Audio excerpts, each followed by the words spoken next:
Hi friends, எல்லோருக்கும் வணக்கம். எல்லோரும் எப்படி இருக்கீங்க? நல்லா இருக்கீங்களா? இன்றைக்கி அந்த கதையோட அடுத்த பகுதி தான் பார்க்க போகிறோம். அதுக்கு முன்னாடி நீங்கள் செய்ய வேண்டிய விஷயம் என்ன அப்படின்னு கேட்டிங்கன்னா, மறக்காமல் நம்ம சேனலை சப்ஸ்கிரைப் பண்ணிக்கோங்க. கீழே இருக்க பெல் பட்டனையும் கிளிக் பண்ணுங்கள். அப்போ தான் நான் போடுற வீடியோஸ் எல்லாமே உங்களுக்கு உடனுக்குடனே நோட்டிஃபிகேஷன்ஸ் வரும். ஸோ மறக்காமல் சேனலை சப்ஸ்கிரைப் பண்ணிவிட்டு வீடியோ பாருங்கள் ஃப்ரெண்ட்ஸ். வாங்க நம்ம கதைக்குள்ளே போகலாம்.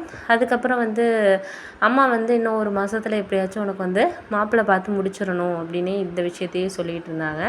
ஏன் திடீர்னு இன்னும் ஒரு 2 வருஷம் கழித்து கல்யாணம் பண்ணிக்கலாம் அப்படின்னு சொல்லிட்டு போன மாதம் தானே சொன்னாங்க.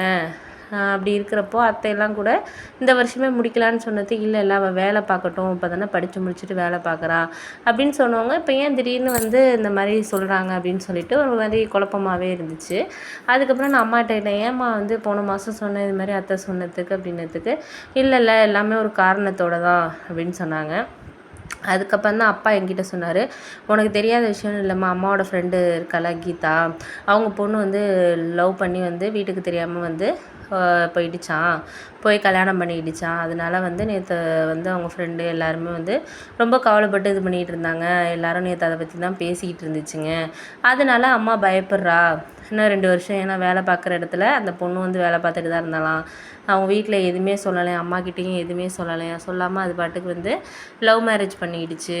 ஏதாச்சும் சொல்லியிருந்தாலும் பரவாயில்ல, அது ஏதாச்சும் பண்ணியிருந்திருக்கலாம், அரேஞ்ச் மேரேஜ் மாதிரி பண்ணியிருந்திருக்கலாம். அப்படி இருக்கிறப்ப சொல்லாமல் அது பாட்டுக்கு வீட்டை விட்டு வெளில போய் கல்யாணம் பண்ணிடுச்சு அப்படின்னோடனே, அப்படியாப்பா, அதனால தான் அம்மா, ஏன்ப்பா அடுத்தவங்களுக்கு நடந்தால் அது நமக்கும் நடக்கணும்னு என்னப்பா இருக்குது, அவங்க மேரேஜ் பண்ணிட்டாங்கன்னா அது அவங்களோட இஷ்டம், நம்ம ஒன்றும் அப்படி கிடையாதுல்ல, அக்காவும் நல்லபடியாக தான் கல்யாணம் பண்ணி கொடுத்தீங்க.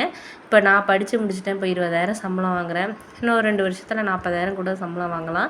நம்ம அதை தான் பார்க்கணும், தேவையில்லாத அடுத்தவங்க இது பண்ணுறாங்கங்கிறதுக்காக நம்ம அதை யோசிக்கக்கூடாதுல்லப்பா அப்படின்னோடனே, நானும் அம்மாக்கிட்ட சொல்லியிருக்கேன் தான், அவங்க பொண்ணு பண்ணுறாங்கங்கிறதுக்காக நம்ம பொண்ணு பண்ணணும்லாம் அவசியம் கிடையாது, நீ தேவையில்லாமல் மனசை போட்டு குழப்பிகிட்ருக்கான்னு தான் நானும் சொன்னேன். அம்மா ஒரு 2-3 நாளைக்கு அதை பற்றி பேசுவோம்மா, அதுக்கப்புறம் மறந்துட்டு அவள் பாட்டுக்கு வேலையை பார்ப்பா, நீ அதெல்லாம் நினச்சிக்கிட்டு நீ கவலைப்படாதடா, நான் இப்போ பேசிக்கிறேன், உங்கள் மாமா கிட்டே சொன்னால் தான் இவள் சரியாக வருவா, நம்ம சொன்னாலாம் இவள் கேட்குற ஆள்லாம் கிடையாது, உனக்கு தெரியும்ல அவளை பற்றி. அதனால் உங்கள் மாமா சொன்னாங்க மட்டும்தான், அவர் ஊர்லேருந்து அடுத்த வாரம் வரேன்னு சொல்லியிருக்காரு. இப்போ எங்கேயோ வெளியூருக்கு ஏதோ வேலையாக பிஸ்னஸ் விஷயமாக போயிருக்கிறாராம், கடைக்கு ஜாமான் வாங்குறது விஷயமா இது வெளியூர் போயிருக்காரு. ஃபோனும் பண்ணேன், எதுவும் ரீச் ஆகலை, அதனால் வரேன்னு சொல்லியிருக்காரு. அப்புறம் அவங்க மாமிக்கு அடித்தேன், அவர் ஃபோன் பண்ணாராம், இங்கே இருந்தோ அடுத்த வாரம் வரேன்னு சொல்லியிருக்காரு ஊருக்கு அப்படின்னு சொன்னாங்க. அப்படின்னோடனே சரி அப்படின்னா நான் உண்மையிலே ரொம்ப சந்தோஷம்தான் எனக்கு. ஏன் அப்படின்னா, நீங்கள் இந்த அளவுக்கு எனக்கு சப்போர்ட் பண்ணுறீங்களப்பா, அது வரைக்கும் எனக்கு சந்தோஷம். நீங்கள் அம்மாவோட சேர்ந்துக்கிட்டு எனக்கு மேரேஜ் பண்ணி வைக்கலாம் அப்படின்னு சொல்லாமல் நீங்களும் ஓரளவு சப்போர்ட் பண்ணுறீங்க, எனக்கு அது போதும்ப்பா அப்படின்னோடனே, சரிம்மா அதுவும் உண்மை தான், நான் உனக்கு என்ன தான் சில விஷயங்கள் அம்மா சொன்னாலும் எனக்கும் ஒரு சில விஷயங்களில் பயம் இருக்குது, அம்மா செய்யும், நம்மளை மீறி இப்போ நீ லவ் மேரேஜ் பண்ணக்கூடாதுன்னா கிடையாது, அதை நம்மக்கிட்ட சொல்லி அது நம்மளுக்கு சம்மதம் இருந்துச்சு, நல்ல பையனாக இருந்தால் கண்டிப்பாக நம்ம ஒத்துக்க தான் போகிறோம், அதை நம்ம எந்த ஒரு இதுவுமே பண்ண போகிறது கிடையாது. அப்படி இருக்கிறப்போ இந்த பொண்ணு எதுவுமே சொல்லாமல் எதுக்கு நம்ம அதை லவ் இது பண்ணிக்கணும் அப்படிங்கிற மாதிரி சொன்னோன்னே, சரிப்பா எனக்கு புரியுது அதெல்லாம், இருந்தாலும் நம்ம எந்த விஷயத்தில் அவங்களோட விருப்பத்தை நம்ம எதுவும் சொல்ல முடியாது, அவங்களுக்கு என்ன சூழ்நிலையோ என்னமோ அதெல்லாம் நம்ம அது அவங்களோட விஷயம்ப்பா, அதை பற்றி பேசி எதுக்கு நம்ம குடும்பத்தில் தேவையில்லாத பிரச்சனையை நம்ம இது பண்ணணும், அதெல்லாம் முடிஞ்ச வரைக்கும் நம்ம அதை பற்றி பேச வேண்டிய அவசியம் கிடையாதுப்பா, விடுங்க அதெல்லாம் நம்ம பார்த்துக்கலாம் அப்படின்னு சொல்லிட்டு சொன்னோன்னே,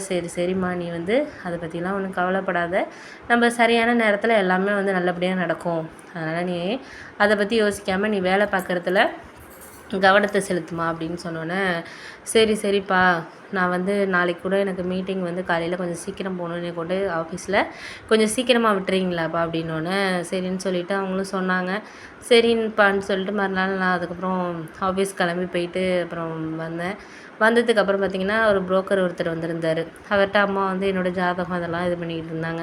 உடனே எனக்கு கோவம் வந்துடுச்சு, ஏம்மா இப்போ தேவையில்லாத வேலையெல்லாம் பார்த்துட்ருக்குன்னா, அவருக்கு எதுக்கே பேசிட்டு எங்கள் அம்மா உன் வேலை என்னமோ அதை போய் பாரு, இதில் எல்லாம் நீ தலையிடுற வேலை வச்சுக்காத, உன் வேலை என்னமோ நீ போய் பாரு அப்படின்னு சொன்னாங்க. அதுக்கப்புறம் நான் கோவமாக ரூம்குள்ளே இது பண்ணிவிட்டு கதவை திறக்கவே இல்லை. அதுக்கப்புறம் அப்பா ஒரு 1 hour கழிச்சு என்கிட்ட பேசினார். அவள் ஜாதகம் தானே கொடுத்துருக்கா, நீ எதுக்கு அதுக்கெல்லாம் போயிட்டு வீட்டில் தேவையில்லாமல் இது பண்ணிகிட்டு இருக்கீங்க, மாமன்னன் தான் வந்துடுறேன்னு சொல்லியிருக்காரு, நான் அவரை விட்டு உங்கள் அம்மாட்ட எதாக இருந்தாலும் நான் பேசிக்கிறேன், நீ ஒன்றும் கவலைப்படாதம்மா, நம்ம பார்த்துக்கலாம் அப்படின்னு சொன்னோன்னே, சரி சரிப்பா, உங்களை நம்பி தான்ப்பா நான் இருக்கேன், நீங்களும் எதுவும் என்னை இது பண்ணிடாதீங்க அப்படிங்கிற மாதிரி சொன்னேன். நான் அதெல்லாம் ஒன்றும் பண்ண மாட்டேன்ப்பா, பார்த்துக்கிறேன் அப்படின்னு சொல்லிட்டு சொன்னாங்க. பார்ப்போம்.